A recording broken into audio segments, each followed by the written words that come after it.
에덴 동산 이후 가인과 아벨로 나누어진 계보가 성립되지만 가인의 계보가 득세한다.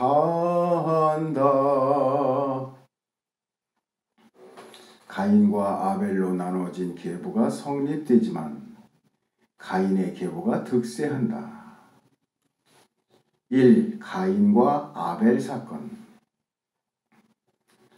가인이 아벨을 죽이는 사건이 발생한다.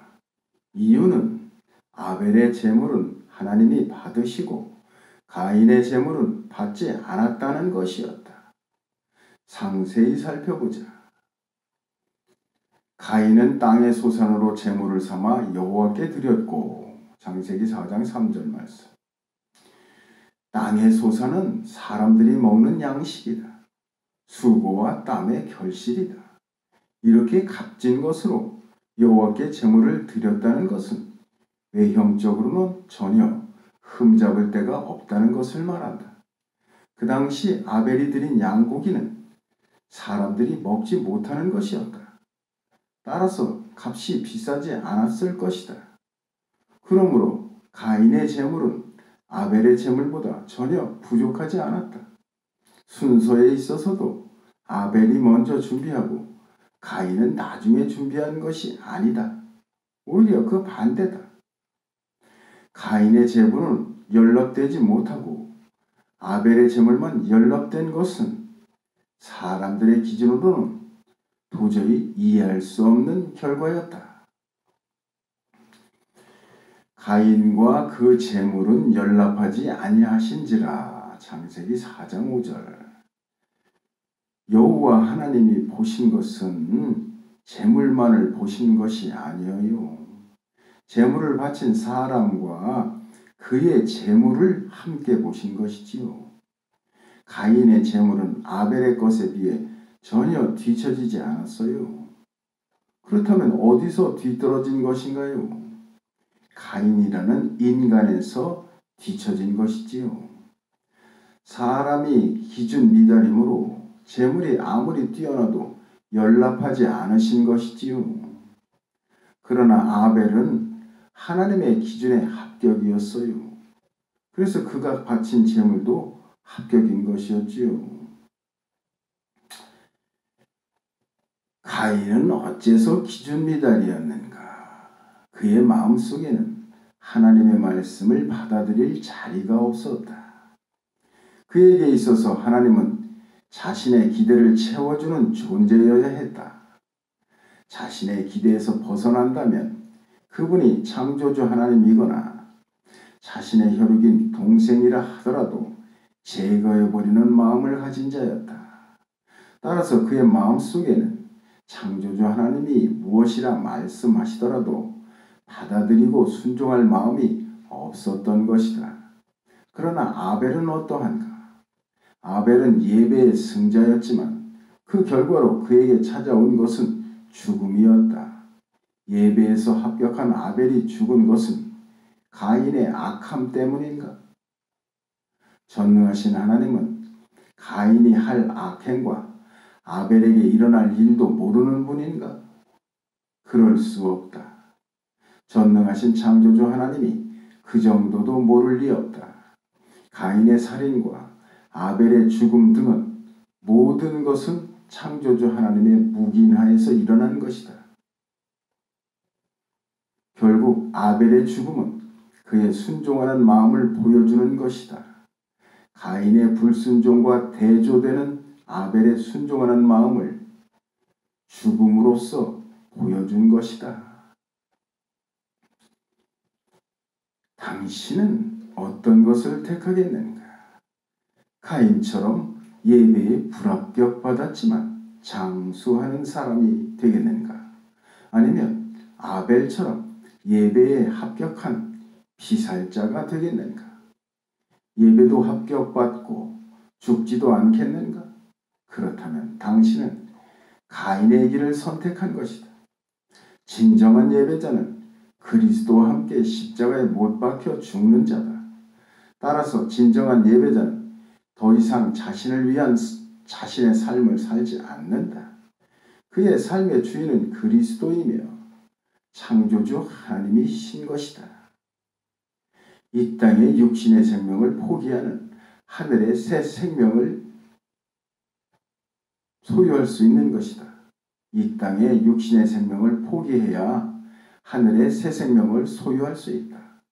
이런 점에서 아벨은 두루 도는 화염검과 그룹들을 통과해 생명나무에 이른 것이다. 둘째, 아담과 셋의 계보. 아담이 아들을 낳아 이름을 셋이라 하였고 800년을 지내며 자녀를 낳았으며 죽었더라. 창세기 5장 3절로 31절 말씀. 창세기 5장에서는 아담의 계보가 나와요.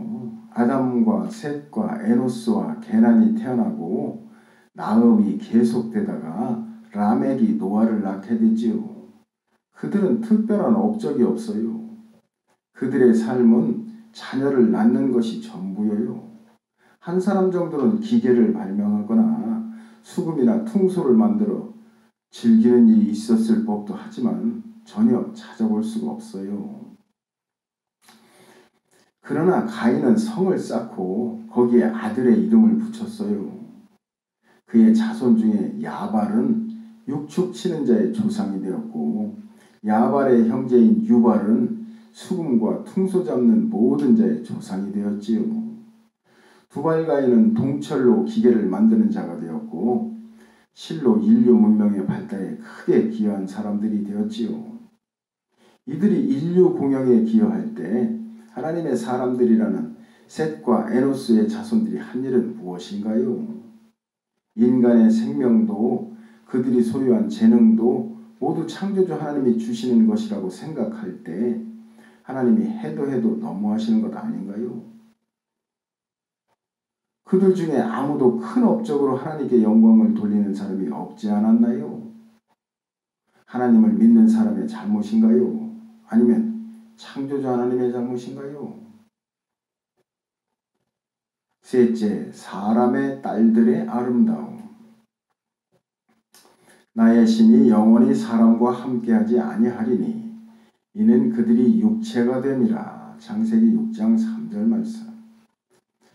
사람들이 땅 위에 번성하면서 하나님의 사람으로 불리던 셋과 에노스의 자손들은 사람의 딸들의 아름다움에 매혹당한다. 그리고 자기들이 좋아하는 자들과 결혼을 한다. 장녀들과 놀아났다는 말이 아니다. 그들로 아내를 삼았다고 했다. 일부 일처인지 일부 다처인지는 몰라도 그들로 아내를 삼았다는 것은 당시에는 윤리적으로 큰 문제가 되지 않는 것이었다. 그런데 이것을 본 여호와 하나님은 그들이 육체가 되었다고 선언하신다.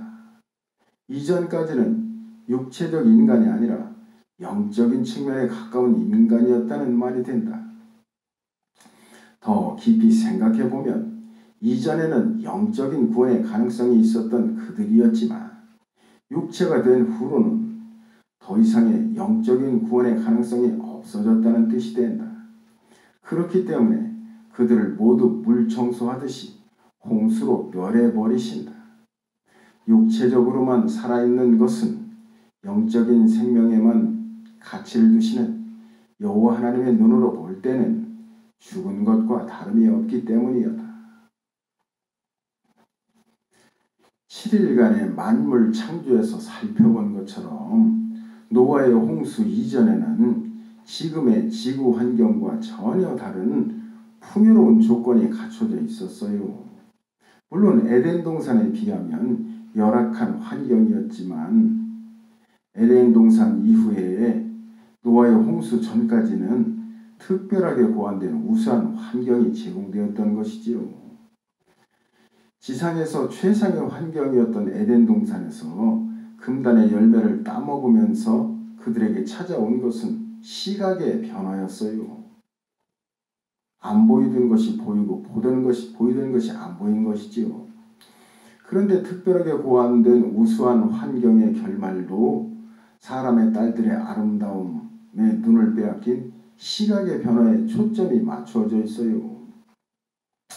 이처럼 초기 인류의 시각의 변화는 영적인 성향의 사람이 흑이기를 선택한 것이고 영적 가능성이 남아있던 사람들이 육체이기를 선언하는 것이다. 이렇게 볼 수 있어요.